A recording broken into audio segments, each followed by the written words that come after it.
Beneath the restless waves of the Atlantic, somewhere between memory and myth, lies a story that has captivated human imagination for over 2,000 years. A story of a dazzling empire, wealthier than any known kingdom, more technologically advanced than its time, and then gone, wiped out in a single night of fire and water. Some say Atlantis is a legend, a philosopher's metaphor. Others whisper it's a forgotten chapter of human history, buried deep beneath the sea. But what if both are true? Our journey begins not with explorers or archaeologists, but with a philosopher, Plato. Around 360 BCE, Plato wrote two dialogues, Timaeus and Critias. In them, he spoke of a mighty civilization that existed 9,000 years before his time. Atlantis, he said, was a vast island larger than Libya and Asia combined, lying beyond the Pillars of Hercules, known today as the Strait of Gibraltar. Its people were powerful, proud and prosperous, but their arrogance led to their downfall. The gods, angered by their hubris, unleashed earthquakes and floods that swallowed the island whole in just one day and night. For centuries, these writings puzzled historians. Plato wasn't known for fanciful tales. His work shaped Western philosophy. So why invent Atlantis? Was it a political allegory, a moral warning, or a preserved memory of a real place? That single question ignited centuries of exploration, obsession, and speculation. Let's travel back to the Renaissance. Sailors returned from distant voyages with strange stories of lands beyond the horizon, some claiming to have seen ruins beneath the sea. Maps from the 1500s even depicted Atlantis as if it were a known island in the Atlantic. Explorers like Christopher Columbus carried with them books referencing Atlantis, hoping their voyages might stumble upon its remains. Atlantis wasn't just a story, it was a motivation, but not everyone treated it as myth. In 1882, a U.S. congressman named Ignatius Donnelly published a book that changed everything. Atlantis, the antediluvian world, argued that Atlantis was the cradle of all ancient civilizations. According to Donnelly, Egyptian pyramids, Mayan temples, and even certain languages shared uncanny similarities because they all originated from Atlantis before its destruction scattered survivors across the world. His theories were bold, controversial, and sensational. The book became a bestseller and inspired a generation of treasure hunters. But here's the twist. Donnelly had no solid evidence. What he did have was a brilliant way of connecting dots between civilizations thousands of miles apart. And once the idea took hold, the search for Atlantis became a global obsession. Expeditions scoured the ocean floor, from the Azores to the Caribbean, from the coast of Spain to the icy waters near Antarctica. One of the most compelling theories places Atlantis near the Mediterranean.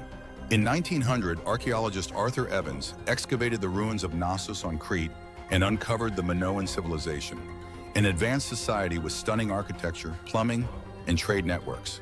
They were sophisticated, prosperous, and suddenly destroyed around 1600 BCE by the cataclysmic eruption of the Thera volcano on the island now known as Santorini.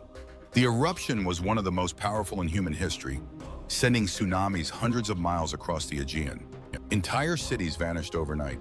Could the Minoans be the real Atlanteans?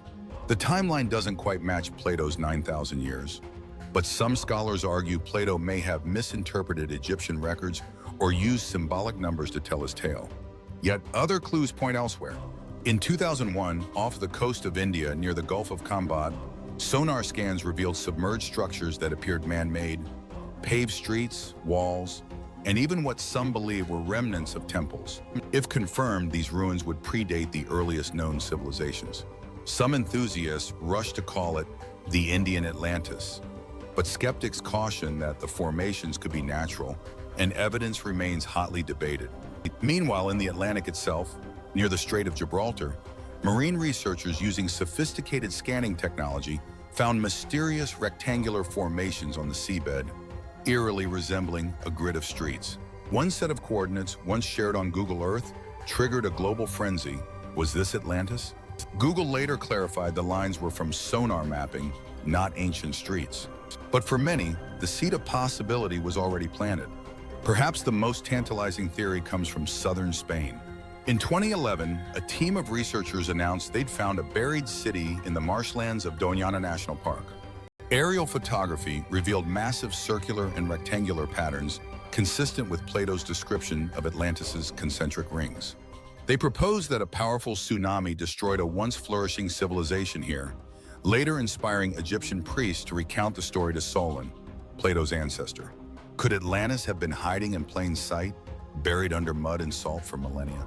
And then there's the truly mind-bending theories. Some believe Atlantis was Antarctica before a pole shift moved the continent south and froze it over. Others claim extraterrestrial involvement, suggesting Atlanteans were visitors from beyond the stars.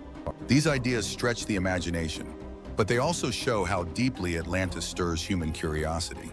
It's not just a place we're searching for. It's proof that the world might still hold secrets beyond our understanding. But amid the excitement, we must return to Plato himself.